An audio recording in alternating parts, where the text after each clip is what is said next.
Right ప్రపంచమంతా కూడా ఇప్పుడు కలవరపెడుతున్న అంశం ఇరాన్ యుద్ధం. ఇరాన్ సుప్రీం లీడర్ ఖమేనీ మృతి చెందినట్టుగా ఇప్పటికే ట్రంప్ తన ట్రూత్ సోషల్ మీడియాలో పోస్ట్ చేశారు. చరిత్రలోనే అత్యంత క్రూరమైన వ్యక్తిలో ఒకరైన ఖమేనీ ఇక లేరు. ఇరాన్ ప్రజలు తమ దేశాన్ని తిరిగి దక్కించుకోవడానికి ఇదొక గొప్ప అవకాశం అంటూ అభివర్ణించారు ట్రంప్.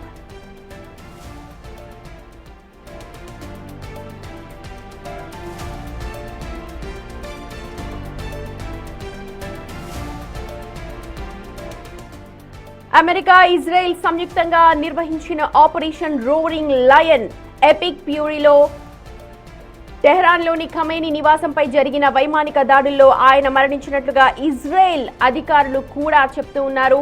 ఈ దాడుల్లో ఖమేనీ కుటుంబ సభ్యులు కూడా మరణించినట్లు వార్తలు వస్తూ ఉన్నాయి. ఖమేనీ కుమార్తె, అల్లుడు, మనవరాలు ఈ దాడుల్లో ప్రాణాలు కోల్పోయారంటూ ఇరాన్కు చెందిన ఫార్స్ వార్తా సంస్థ అలాగే ఇతర స్థానిక మీడియా సంస్థలు కూడా ధృవీకరించాయి.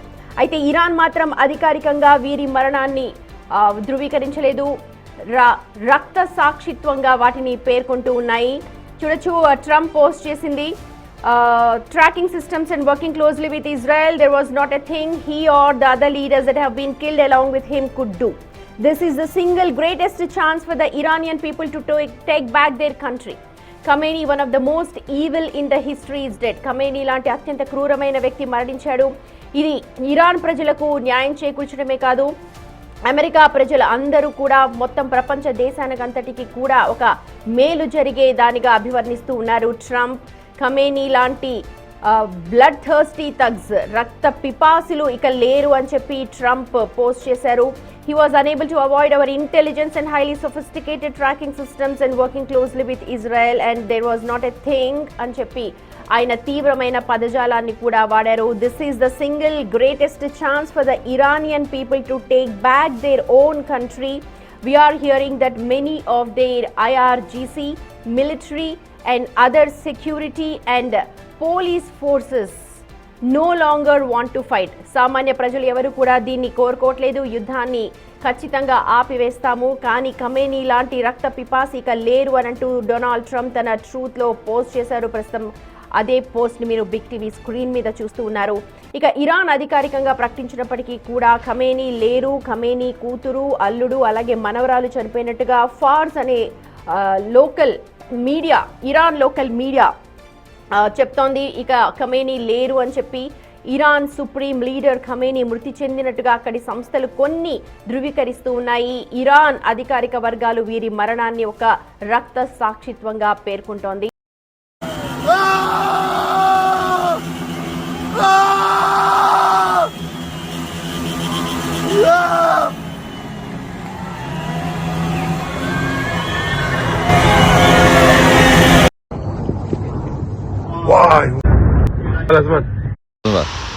از اون ور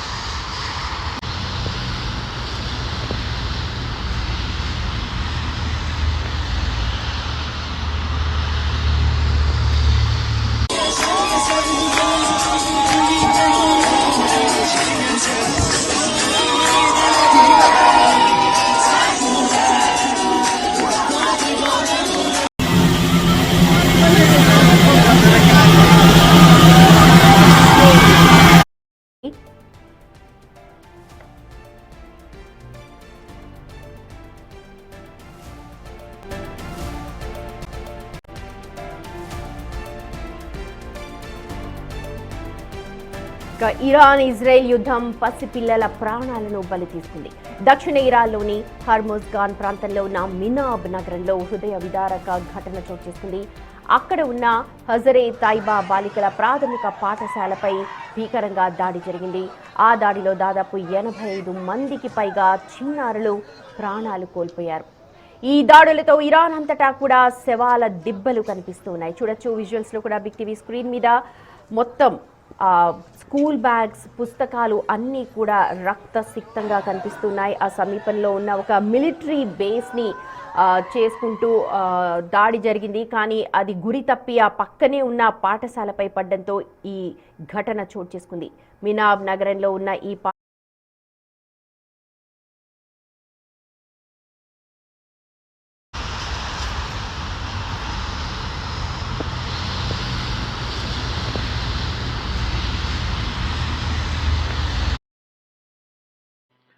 రైట్. ప్రధానంగా చూసుకుంటే గత కొన్ని రోజులుగా అమెరికా ఇరాన్ మధ్య చర్చలు విఫలమైన నేపథ్యంలోనే అమెరికా అధ్యక్షుడు డొనాల్డ్ ట్రంప్ చర్చలు విఫలమయ్యాయి, అణు ఒప్పందానికి సంబంధించిన చర్చలు విఫలమయ్యాయని ప్రకటించిన కొద్ది గంటలకే ఇజ్రాయెల్ భీకర దాడి మొదలుపెట్టింది. మొత్తం టెహ్రాన్ పైన ఇటు ఇరాన్ సుప్రీమో ఖమేనీ నివాసం ఉంటున్న టెహ్రాన్ ప్రాంతంలో ఖమేనీ కార్యాలయం పైన 100 మిసైల్స్ ఒక్కసారి దాడి చేసిన నేపథ్యంలోనే టెహ్రాన్ లోనే ఆ సమయంలోనే ఖమేనీ మృతి చెందారనేది ప్రధానంగా అందరూ భావించారు. కానీ లేటుగా ఇప్పుడు ఖమేనీతో పాటు వారి కుటుంబ సభ్యులు కూడా మనవడు, మరోవైపు కోడలు అలాగే అల్లుడు కూడా చనిపోయారని ప్రధానంగా తెలుస్తోంది. 100 మిసైల్స్ ఒక్కసారిగా దాడి చేసిన నేపథ్యంలోనే ఆ దాడిలోనే ఖమేనీ మృతి చెందారు ఇరాన్ సుప్రీమో అనేది ప్రధానంగా అధికారికంగా ప్రకటన విడుదల చేశారు. ఖమేనీ మృతితో అక్కడున్న ప్రజలందరూ కూడా ఖమేనీ వ్యతిరేక వర్గం అని కూడా సంబరాలు చేసుకుంటున్నారు. ఇళ్లలోనే భార్య భర్తలు కానీ మరోవైపు రోడ్లపైకి వచ్చిన మహిళలందరూ కూడా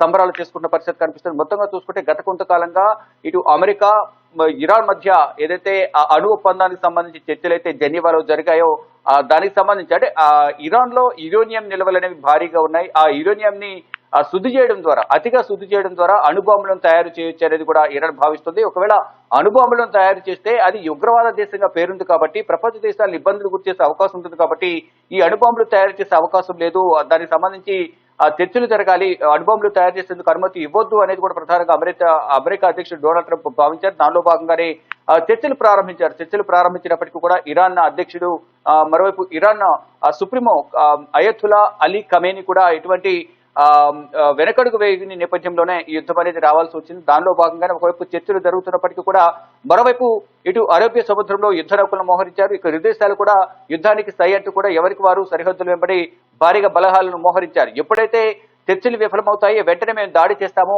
మీరు అయతుల్లా ఖమేనీని కూడా మేము క్యాప్చర్ చేస్తాము, గతంలో ఏదైతే వెనుజులా ప్రెసిడెంట్ ఏ విధంగా అయితే క్యాప్చర్ చేశారో ఇటు ఖమేనీని కూడా మేము క్యాప్చర్ చేస్తాము, ఆయన ఎక్కడున్నారో మాకు తెలుసు అంటూ కూడా ట్రంప్ పలుమారు వ్యాఖ్యలు చేశారు. ఎక్కడైతే ఈ చర్చలు విఫలమయ్యాయో అప్పుడు వెంటనే ట్రంప్ ఎంటర్ అవ్వకుండా ఇజ్రాయెల్ ద్వారా టెహ్రాన్ పై దాడి చేయించారు. ఆ దాడుల్లోనే ఆ ఖమేనీ కార్యాలయం మొత్తం ధ్వంసమైంది. ఆ ధ్వంసమైన కార్యాలయంలోనే ఖమేనీ కూడా మృతి చెందారు అనేది కూడా ప్రధానంగా తెలుస్తుంది. దానిలో భాగంగా మొదట అమెరికా అధ్యక్షుడు ట్రంప్ ట్వీట్ చేశారు. తర్వాత ఇటు ఇజ్రాయెల్ ప్రధానమంత్రి బెంజమిన్ నెతన్యాహు కూడా ట్వీట్ చేశారు.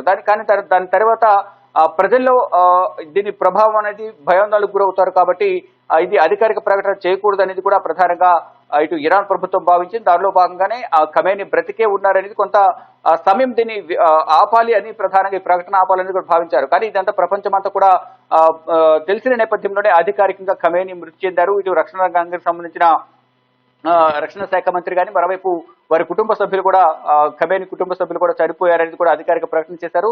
40 రోజుల పాటు బహిరంగ సంతాప దినాలు నిర్వహించాలని కూడా ఖమేనీ సంబంధించిన కుటుంబ సభ్యులు కానీ ఇటు ఇరాన్ ప్రభుత్వం కానీ నిర్ణయించింది. దానిలో భాగంగానే అధికారికంగా ఖమేనీ మృతి చెందారనేది కూడా ప్రకటన విడుదల చేశారు. అయితే ఇప్పుడు ఖమేనీ వ్యతిరేక వర్గం ఎవరైతే ఉన్నారో వారందరూ కూడా రోడ్లపైకి వచ్చి సంబరాలు చేసుకుంటున్నారు. కొంతమంది ఇళ్లలోనే ఇన్నర్గా ఇండోర్ లోనే సంబరాలు చేసుకునే వారు ఆ వీడియోస్ సోషల్ మీడియాలో పోస్ట్ చేస్తున్నారు. ఆ వీడియోస్ కాస్త వైరల్ అవుతున్న పరిస్థితి కనిపిస్తుంది. కొంతమంది ఆనంద బాష్పాలు కురిపిస్తూ ఉన్నారు. వారంతా కూడా రోడ్లపైకి వచ్చి సంబరాలు చేసుకుంటున్న పరిస్థితి కనిపిస్తోంది. అంటే ఈ అమెరికా మరోవైపు ఇరాన్ కు మధ్య చర్చలు జరగక ముందు సొంత దేశంలోనే ప్రజల మీద దాడులకు తెగబడ్డారు ఖమేనీ అనేది ప్రధానంగా. అంటే ఆ కృత్రిమ ఉద్యమం క్రియేట్ చేసింది అమెరికా వెనుకుండి అనేది కూడా ఖమేనీ కూడా గతంలో ఆరోపణ చేశారు. దానిలో భాగంగా ఇక్కడ ఆ ఉద్యమాన్ని అణిచివేసేందుకు ఖమేనీ కూడా తీవ్ర ప్రయత్నాలు చేస్తున్నారు. ఇటు భద్రతా బలగాలను పోలీసులను వారిపై ఉసిగొల్పి వారిపై దాడులు చేయించి దాదాపు 5,000 మందికి పైగా ప్రాణాలు కోల్పోయే విధంగా కూడా ఆయన వ్యవహరించారు. 2,400 మందికి పైగా అరెస్టులు జరిగాయి. 10,000 మందికి పైగా కూడా ఆసుపత్రులు పాలయ్యారు. వారందరూ కూడా సరిగ్గా చికిత్స అందక వారు కూడా ఆసుపత్రిలో మృతి చెందిన పరిస్థితి కనిపిస్తూ ఉంది. ఇక మొత్తంగా చూసుకుంటే ఇక రెండు దేశాల మధ్య యుద్ధం ఎప్పుడు వస్తుందా అని కూడా తీవ్ర ఆందోళన వ్యక్తం చేశారు ప్రపంచ దేశాల ప్రజలందరూ కూడా. దాని ప్రభావం ప్రపంచ దేశాల మీద అంటే ఒక అమెరికా మరోవైపు ఇరాన్ అంటే అమెరికా ఇరాన్ కు మధ్యలో అనేక దేశాలు ఉన్నాయి. గతంలో ఏదైతే వెనిజులాకు అమెరికాకు మధ్య దాడులు జరిగిన నేపథ్యంలో వెనిజులా అనేది అమెరికాకు అత్యంత సమీపంలో ఉంది. కానీ ఇరాన్ అనేది సముద్రాలు దాటుకుని మరి అరేబియా సముద్రం దాటుకుని మధ్యలో ఉన్న దేశాలను దాటుకుని ఇరాన్ పైన దాడి చేయాల్సిన పరిస్థితి. దానిలో భాగంగానే ఇజ్రాయెల్ సహాయం తీసుకుని ఇజ్రాయెల్ ద్వారా ఇరాన్ పై దాడి చేయించడం, దాని వెనుకుండి యుద్ధానికి కావాల్సిన యుద్ధ సామగ్రి అంతా కూడా అమెరికా సమకూర్చడం, అమెరికా కూడా దాడి చేసిన నేపథ్యంలో ఇరాన్ అనేది కుదేలైపోయింది, ఆర్థికంగా నష్టం చవి చూసింది, అనేక మంది ప్రాణాలు కోల్పోయారు. ఇరు దేశాలకు అంటే ఇటు అమెరికా, ఇజ్రాయెల్, మరోవైపు ఇరాన్ కూడా అత్యంత ప్రాణ నష్టం అయితే జరిగింది. అంటే సాధారణ ప్రజలు ప్రాణాలు కోల్పోవడంతో పాటు ఈ యుద్ధంలో ఎవరైతే ఉన్నారో సైన్యం వారు కూడా ప్రాణాలు కోల్పోయారు. ఇక ఆర్థిక నష్టం అనేది, ఆర్థిక విధ్వంసం అనేది ఇజ్రాయెల్ అలాగే అమెరికా ఇరాన్ కు సృష్టించాయి. కానీ ఈ ఇరాన్ ఆర్థికంగా మళ్ళా కోలుకోవాలంటే కొన్ని సంవత్సరాలు పడుతుంది అనేది కూడా బెంజమిన్ నెతన్యాహు కానీ డొనాల్డ్ ట్రంప్ కానీ చెప్తూ ఉన్నారు. దానిలో భాగంగానే అంటే నియంత పాలన కొనసాగిస్తున్నారు. అయితే మేమేదైతే చెప్పామో యురేనియం నిల్వలు ఉన్నాయి, ఆ యురేనియం ను బాగా శుద్ధి చేయడం ద్వారా అంటే దానికి వినియోగించవలసిన దానికి వినియోగించాలి, కానీ విధ్వంసానికి వినియోగించేందుకు ఇరాన్ అధినేత సుప్రీమో పనిచేస్తున్నారు. దానిలో భాగంగానే అణు ఒప్పందాలకు సంబంధించి అణుబాంబుల తయారీ అనేది నిషేధం విధించాలి, అణుబాంబులు తయారు చేయకూడదు. అంటే అదొక ఉగ్రవాద దేశంగా మేము పరిగణిస్తున్నాము కాబట్టి ఎవరి మీద అయితే వారికి కోపం ఉంటుందో ఆ సందర్భంలో అణుబాంబులు వినియోగించడం ద్వారా ప్రాణ నష్టం అనేది చాలా ఎక్కువగా ఉంటుందనేది కూడా ప్రధానంగా భావిస్తూ ఉన్నారు. దానిలో భాగంగా అమెరికా అధ్యక్షుడు దీనికి సంబంధించి చర్చలు అనేది చర్చలు జరిపిన నేపథ్యంలో ఇరాన్ సుప్రీమో దీనికి సంబంధించి ఎటువంటి అంగీకారం వ్యక్తపరచలేదు కాబట్టి యుద్ధానికి దిగాల్సి వచ్చింది. దేశ ప్రజలను, ప్రపంచ దేశాలను కాపాడాల్సిన పరిస్థితుల్లోనే ఈ దాడులు చేయాల్సి వచ్చిందంటూ కూడా నిన్నటి నుంచి ఇటు బెంజమిన్ నెతన్యాహు, ఇజ్రాయెల్ ప్రధానమంత్రి బెంజమిన్ నెతన్యాహు కానీ, మరోవైపు అమెరికా అధ్యక్షుడు కానీ, ఇటు ఇజ్రాయెల్ అలాగే అమెరికా రక్షణ శాఖ మంత్రులు, విదేశాంగ శాఖ మంత్రులు కూడా ఇదే ఆరోపణలు కమీని పని చేస్తూ ఉన్నారు. అంటే యురేనియం నిల్వలు ఎక్కువ ఉన్న నేపథ్యంలో వాటిని శుద్ధి చేయడం ద్వారా, అతిగా శుద్ధి చేయడం ద్వారా అణుబాంబులు తయారు చేసేందుకు వినియోగిస్తారు. ఈ నేపథ్యంలోనే అణుబాంబులు తయారు చేయడం ద్వారా ప్రపంచ దేశాలపైన ఇష్టానుసారం దాడులు చేసే అవకాశం ఉంటుంది. దీని ద్వారా ప్రపంచ దేశాల ప్రజలు లక్షల్లో ప్రాణాలు కోల్పోయే అవకాశం ఉంటుంది. కాబట్టి ఈ యురేనియం నిల్వలకు సంబంధించి కానీ ఇది అణు ఒప్పందాలకు సంబంధించి అంటే ప్రధానంగా ఈ అణుబాంబుల తయారీకి అనేది చేయొద్దు, చేయకుండా ఆదేశాలు ఇవ్వాలి, అందరూ కూడా ఒక్కతాటిపైకి రావాలని ప్రధానంగా అమెరికా అధ్యక్షుడు అందరితో చర్చలు జరిపారు. ఇటు మరో బెంజమిన్ నెతన్యాహు దీనికి సపోర్ట్ గా ఉన్నారు. కొన్ని దేశాలన్నీ కూడా ట్రంప్ తీసుకున్న నిర్ణయాలకు సపోర్ట్ గా ఉన్నప్పటికీ కూడా తమకు అనుకూలంగా లేరు కాబట్టి ఉగ్రవాద దేశమని ముద్ర వేసి మాపై దాడులు చేస్తున్నారు అనేది కమేని వర్గం చెబుతూ ఉంది. అంటే అంతర్గతంగా సొంత దేశ ప్రజల్లోనే వ్యతిరేకత వ్యక్తమవుతున్న నేపథ్యంలో దాన్ని క్యాష్ చేసుకోవాలని ట్రంప్ భావిస్తున్నారు. దానిలో భాగంగానే కృత్రిమ ఉద్యమం క్రియేట్ చేసి ప్రాణాలు కోల్పోయేలా చేస్తున్నారు, సొంత ప్రజల ప్రాణాలు తీస్తున్నారు. సొంత దేశానికి సంబంధించిన కొంతమంది ప్రతిపక్ష పార్టీల నేతలు అనేది ఖమేని కానీ, ఇటు మరోవైపు ఇరాన్ అధ్యక్షుడు కూడా ఇదే వ్యాఖ్యలు చేశారు. కానీ ఏదేమైనప్పటికీ కూడా ఈ కృత్రిమ ఉద్యమం అయినప్పటికీ కూడా అనేక మంది ప్రాణాలు కోల్పోయారు, అనేక మంది ఆసుపత్రి పాలయ్యారు, అనేక మంది జైలు పాలయ్యారు. ఇక ప్రధానంగా ఈ యురేనియం నిల్వలు ఉండడం ద్వారా దాన్ని అణుబాంబులకు తయారు చేసేందుకు ప్రయత్నాలు చేస్తున్నారు. దానికి సంబంధించి వ్యతిరేకత వ్యక్తమైన నేపథ్యంలో జెనీవా వేదికగా ఇటు అమెరికా, ఇరాన్ కు సంబంధించి చర్చలు జరిగాయి. కానీ ఆ చర్చలు విఫలమైన నేపథ్యంలోనే ఇద్దరి మధ్య చర్చలు విఫలమయ్యాయంటూ కూడా అమెరికా అధ్యక్షుడు డొనాల్డ్ ట్రంప్ ప్రకటించడం, వెంటనే ఇజ్రాయెల్ ప్రధానమంత్రి నెతన్యాహు దాడులు చేపించడం, ఆ దాడుల్లో టెహ్రాన్ లో ఉన్న ఈ ఖమేనీ కార్యాలయంపై 100 మిసైల్స్ ఒకసారి దాడి చేసిన నేపథ్యంలోనే ఆ మిసైల్స్ దాడిలోనే ఖమేనీ మృతి చెందారు. మొత్తం ఖమేనీకి సంబంధించిన మృతదేహానికి సంబంధించిన శిథిలాలు కూడా మా దగ్గర ఉన్నాయి, మా దగ్గర దానికి సంబంధించిన ఆనవాళ్లు కానీ ఫుటేజ్ అంతా కూడా మా దగ్గర ఉందనేది కూడా బెంజమిన్ నెతన్యాహు, ఇజ్రాయెల్ ప్రధానమంత్రి బెంజమిన్ నెతన్యాహు తెలియజేశారు. దానికి అనుగుణంగానే ఆయన వ్యాఖ్యలు చేసిన కొద్దిసేపటికే, ఆయన ట్వీట్ చేసిన కొద్దిసేపటికే ఇటు అమెరికా అధ్యక్షుడు కూడా డొనాల్డ్ ట్రంప్ కూడా ట్వీట్ చేశారు. అంటే ఒక ప్రకటన కూడా విడుదల చేశారు. ఇప్పుడే దాడులు చేసిన తర్వాత బెంజమిన్ నెతన్యాహు ఒక ప్రకటన విడుదల చేశారు. అందరూ కూడా జాగ్రత్తగా ఉండాలి, ఇటు ఇజ్రాయెల్ ప్రభుత్వం ఇస్తున్న సూచనలు తప్పనిసరిగా పాటించి ఎవరు కూడా బయటకు రావద్దు, అందరూ కూడా అండర్ గ్రౌండ్ లోనే ఉండాలంటూ కూడా సూచించారు. దానిలో భాగంగానే ప్రజలందరూ కూడా ఎవరొక వాళ్ళు ఇళ్లలోనే ఉంటూ ఉన్నారు. కానీ ఇళ్లలో ఉన్నప్పటికీ కూడా ఏ వైపు నుంచి ఏ మిసైల్ వచ్చి మీద పడుతుందో, ఏ డ్రోన్ వచ్చి మీద పడుతుందో అనే భయంతోనే క్షణక్షణం ప్రాణాలను అరచేతుల్లో పెట్టుకుని వారు కాలం వెళ్లదీశారు. కానీ ఇప్పుడు ప్రజెంట్ అయితే ఖమేనీ మృతితో యుద్ధం ఆగుతుందా, ప్రతిగా దాడులు కొనసాగుతాయా, మరి వారికి ఇన్స్ట్రక్షన్స్ ఇచ్చేవారు ఎవరుంటారు? అంటే ఆర్మీ చీఫ్స్ కానీ, మరొక డిఫెన్స్ సంబంధించిన రక్షణ శాఖ అధికారి చనిపోయారు. మరొక కీలక అధికారులందరూ కూడా ఈ ఇరాన్ ఇజ్రాయెల్ అలాగే అమెరికా చేసిన దాడుల్లో మెయిన్ అంతా కూడా చనిపోయిన పరిస్థితి కనిపిస్తోంది. ఈ నేపథ్యంలోనే ఇప్పుడు యుద్ధం కొనసాగుతుందా, యుద్ధం ఆగుతుందని చూడాల్సింది. కానీ ఖమేనీ మృతికి సంబంధించి అధికారిక ప్రకటన విడుదల చేసిన నేపథ్యంలో 40 రోజుల పాటు బహిరంగ సంతాప దినాలు కూడా నిర్వహించబోతున్నారు. ఈ నేపథ్యంలోనే ఇప్పుడు ప్రజెంట్ ఏం జరగబోతోంది, ఖమేనీ మృతి చెందారు కాబట్టి ఇటు అమెరికా ప్రధానంగా ఒకటే చెబుతోంది, అమెరికా కానీ ఇజ్రాయెల్ కానీ అక్కడ ప్రధానంగా ఏదైతే ఉగ్రవాదాన్ని పెంచి పోషిస్తున్నారు, ఒకవేళ ఈ అణుబాంబులు అనేది తయారైతే మాత్రం విధ్వంసం సృష్టించేందుకే ఖమేనీ వినియోగిస్తారు తప్ప మంచి ప్రయోజనాల కోసం వినియోగించరు. ఈ నేపథ్యంలోనే దాన్ని వ్యతిరేకించేందుకు దేశ ప్రయోజనాల కోసం, ప్రపంచ ప్రయోజనాల కోసం, ప్రపంచ ప్రజల భద్రతను ఉద్దేశించే మేము ఈ దాడులు చేయాల్సి వచ్చింది, ఉగ్రవాదాన్ని వ్యతిరేకిస్తున్నామంటూ కూడా ఇజ్రాయెల్ ప్రధానమంత్రి బెంజమిన్ నెతన్యాహు తెలియజేశారు. ప్రధానంగా ఇప్పుడు డిఫెన్స్ మినిస్టర్ కూడా చనిపోయారు. డిఫెన్స్ మినిస్టర్, మరోవైపు ఇతర head of the military bureau supreme leader Ali Khamenei, ఇతర నేతలందరూ కూడా దీనిలో చనిపోయినట్టు తెలిసింది. Advisor of the supreme leader, security affairs secretary అంటే సుప్రీంకు సంబంధించిన సెక్యూరిటీ అఫైర్స్ మినిస్టర్ కానీ, మరొక commander of the revolutionary guards, దీంట్లో ప్రధానంగా అందరూ కూడా దాదాపు 7 కీలక అధికారులు, భద్రతకు సంబంధించిన, డిఫెన్స్ సంబంధించి కానీ, హోంశాఖకు సంబంధించిన కీలక అధికారులందరూ కూడా ఖమేనీతో పాటు ఈ దాడిలో చనిపోయినట్టుగా కూడా ఒక ప్రకటన కూడా విడుదల చేశారు. మొత్తంగా చూసుకుంటే ఈ మొత్తం ఇజ్రాయెల్ అమెరికా చేసిన సంయుక్త దాడిలో ఇరాన్ కు సంబంధించిన సుప్రీమోతో పాటు డిఫెన్స్ రంగానికి సంబంధించిన నిపుణులు, మాజీ మంత్రులు, మరొక మాజీ అధ్యక్షులు ఎవరైతే ఉన్నారో, దీనికి సంబంధించిన కీలక చీఫ్స్ ఎవరైతే ఉన్నారో, డిఫెన్స్ రక్షణ రంగానికి సంబంధించిన వారంతా కూడా దీంట్లో చనిపోయారనేది ప్రధానం తెలుస్తుంది. దాంట్లో కీలకంగా ఉన్న వారి పేర్లను మాత్రం బయటకు ప్రకటించారు. కానీ అనేక మంది దాంట్లో ఉన్న వారందరూ కూడా ఈ ఖమేనీతో పాటు అక్కడుండి మొత్తం యుద్ధానికి సంబంధించి పర్యవేక్షణ చేస్తున్న నేపథ్యంలో, అందరిపైన ఒకేసారి దాడి చేసిన నేపథ్యంలో, 100 మిసైల్స్ ఒకసారి ప్రయోగించిన నేపథ్యంలో ఇజ్రాయెల్ చేసిన ఈ మిసైల్స్ ప్రయోగంలో టెహ్రాన్ పై దాడి చేసింది. దానిలో భాగంగానే ఆ టెహ్రాన్ పై దాడి చేసిన మొదటి సందర్భంలోనే 100 మిసైల్స్ ఎక్కడైతే దాడి జరిగిందో అప్పుడే ఖమేనీ చనిపోయారు. ఆ ఫుటేజ్ అంతా కూడా మా దగ్గర ఉంది అనేది కూడా ఇజ్రాయెల్ చెబుతోంది. దానికి అనుగుణంగానే ట్రంప్ కూడా ఇజ్రాయెల్ ప్రధాని చెప్పింది నిజమే, ఖమేనీ ఖతమయ్యారనేది కూడా ఆయన చెప్తూ ఉన్నారు. అయితే ఇప్పుడు ప్రధానంగా చూసుకోవాల్సింది భారతీయులు. ఇటు ప్రపంచ దేశాలలో ప్రధానంగా ఇప్పుడు 10 దేశాలపైన ఈ యుద్ధం ఎఫెక్ట్ అనేది పడుతోంది. దానిలో భాగంగానే అక్కడ దాదాపు 10 కోట్ల మంది భారతీయులు ఉన్నారు అనేది కూడా ఎంఐఎం అధ్యక్షుడు అసదుద్దీన్ ఓవైసీ కూడా భారత ప్రభుత్వాన్ని ఉద్దేశించి కొన్ని కీలక వ్యాఖ్యలు చేశారు. అసలు ఈ యుద్ధం జరుగుతున్నట్లు ప్రధానికి తెలుసా లేదా, తెలిస్తే అక్కడున్న భారతీయులందరినీ కూడా ఎందుకు సురక్షితంగా బయటకు తీసుకురాలేదు అనేది వ్యాఖ్యలు కూడా ఇటు అసదుద్దీన్ ఓవైసీ చేస్తూ ఉన్నారు. ప్రెసెంట్ చూసుకుంటే కనుక ఇటు సౌదీ కానీ, దుబాయ్లో కానీ దాదాపు 31 లక్షల మంది, ఇటు తెలంగాణకు సంబంధించిన వారు 16 లక్షలు, ఆంధ్రప్రదేశ్ సంబంధించిన వారు 15 లక్షల మంది తెలుగు ప్రజలు అక్కడ నివసిస్తూ ఉన్నారు. దానిలో భాగంగా అక్కడ వంద వారందరూ కూడా ఇటు ఇరు రాష్ట్రాలకు సంబంధించిన ముఖ్యమంత్రులు మాట్లాడుతున్నారు. అందరూ కూడా ఇక్కడ తీసుకొచ్చేందుకు, తెలుగు రాష్ట్రాలు తీసుకొచ్చేందుకు ప్రయత్నాలు చేస్తున్నారు. కానీ ఈ సందర్భంలో ఇప్పుడు యుద్ధం ఆగిందా, కొనసాగుతుందా? ఒకవేళ యుద్ధం ఆగితేనే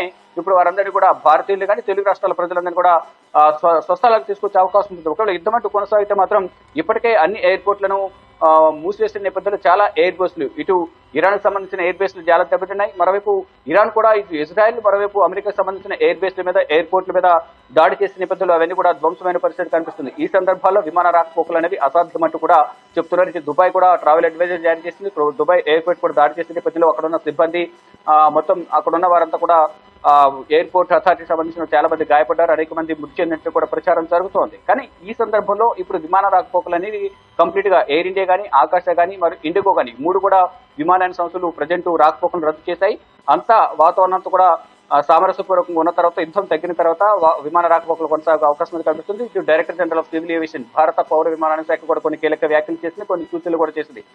ఎక్కడైతే యుద్ధం ఎఫెక్ట్ ఉందో ఆ దేశాల్లో ఉన్న ప్రజలందరూ కూడా రాయబార కార్యాలయంతో, ఎంబసీ కార్యాలయంలో ఉన్న సిబ్బందితో సంప్రదింపులు, వారితో టచ్లో ఉన్నట్టు హెల్ప్ లైన్ నంబర్లు కూడా ఇచ్చిన నేపథ్యంలో వారందరితో సంప్రదింపులు జరపడం ద్వారా ఎప్పుడు అక్కడి నుంచి బయలుదేరాలి ఏంటి అనేది కూడా ఎప్పటికప్పుడు సమాచారం ఉంటుంది. కాబట్టి ఎవరు కూడా బయటకు రావద్దు. ఇప్పుడు యుద్ధ వాతావరణం కొనసాగుతుంది కాబట్టి బయటకు రావడం ద్వారా ప్రాణాలు కోల్పోయే అవకాశం ఉంటుంది. కాబట్టి సురక్షితంగా ఉండాలంటే ఎవరివారు వారి ఇళ్లలోనే వాళ్ళు ఉండాలి, అండర్ గ్రౌండ్ లోనే ఉండాలని కూడా భారత ప్రభుత్వం ఆదేశాలు జారీ చేసింది. దానిలో భాగంగానే ట్రావెల్ అడ్వైజరీ కూడా ఇచ్చింది. ఇక యుద్ధం అంతా సద్దుమణిగిన తర్వాత అక్కడ భారతీయులందరినీ కూడా సురక్షితంగా స్వదేశాలకు తీసుకొచ్చేందుకు ప్రయత్నాలు చేస్తుంది. ప్రజెంట్ చూసుకుంటే కనుక ఖమేనీ వ్యతిరేక వర్గం మాత్రం ఇరాన్ వ్యాప్తంగా సంబరాలు చేసుకున్న పరిస్థితి కనిపిస్తూ ఉంది.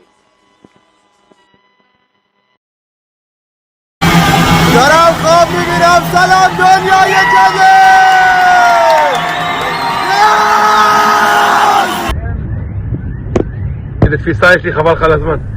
עשת את זה? בטח, מטורף. וואי וואי.